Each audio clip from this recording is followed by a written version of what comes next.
bayaan niya tanang bisyo niya sa kaluoy sa Ginoo. Karon ang akong papa is 85 years old. Pero kusog pa kaayo mo drive og hand tractor sa uma. Sige pa na siya klaro, hand tractor. Ang iyang mga kauban-uban nga katongwa nga bagoy lang kinabuhi, dugay nang nangamatay. Ang iyang igsuon tanan patay na.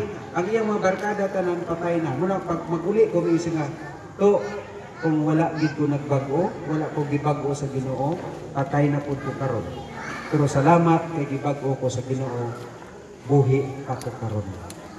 Ingon og gitipigan sa Ginoo kay ingon sa Ginoo kaniya, kinsay magalaglag sa iyang templo, laglagon pud nako ingon sa Ginoo. So ang atong lawas mo higala mo ni templo sa Ginoo. So ato ampingan, so kinsa niyo gahandom igsuon nga pag-abot Ginoo, usa kita nga mga luwas ngadto sa langit. Ganahan mo sa langit igsoon? Amen, no? So hinaot nga ang atong natun-an karon mubunga sa atong mga kasing-kasing igsoon.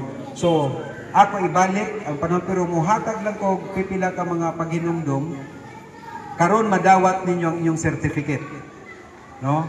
So pirmado na siya nakahuman mo sa Family Life Seminar nya napanay nabilin unta nato nga usa ka topic, di ba? God's plan for your family.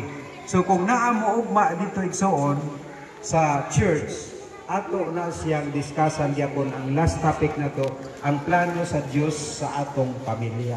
Mo na pinaka-last topic kay di man ta makahimo na sa pagtigom unya sa gabi dinhi. So ugma sa adlaw dito. So amo mong imbitaron mga higala, if you have a chance to worship the Lord, dito na naman to nato, ikapitong adlaw, adlaw ipapahulay, so ugma ikapitong adlaw.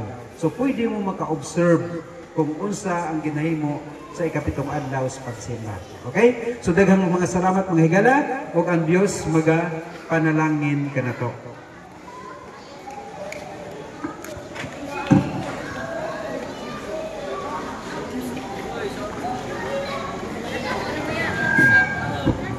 Alang sa atong pagtapos, manindog tawat atong awitin na atong pinsan.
O pabilita sa pagtindog alang sa atong pagampo, ato lang iduko atong mga ulog, atong ipiyong atong mga mata.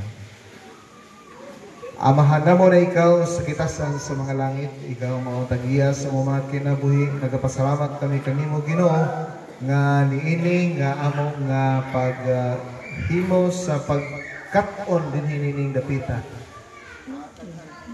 Kami natunan nga maghatag sa bugiya sa among mga kinabuhi. O Diyos, panalangini ka to nga magpabilin ka to sa mga nahuna. Gamhi kami sa Espiritu Santo, mao ka ngayon magpahinumdom ka namo sa mga natun-an namo dinhi. O aron nga ang kaluwasan usab among mabatunan ug among kini nga madawat ang kinabuhi nga walay katapusan. Ikaw Dios magpanalangin sa matag panimalay nga among girepresentaran ug ikaw hatag ka na mo maayong panglawas ang mga kining itugyan ng tanan ug ipangayo sa pangalan ni Kristo sa personal lawas. Amen. Okay, pungko sa ta.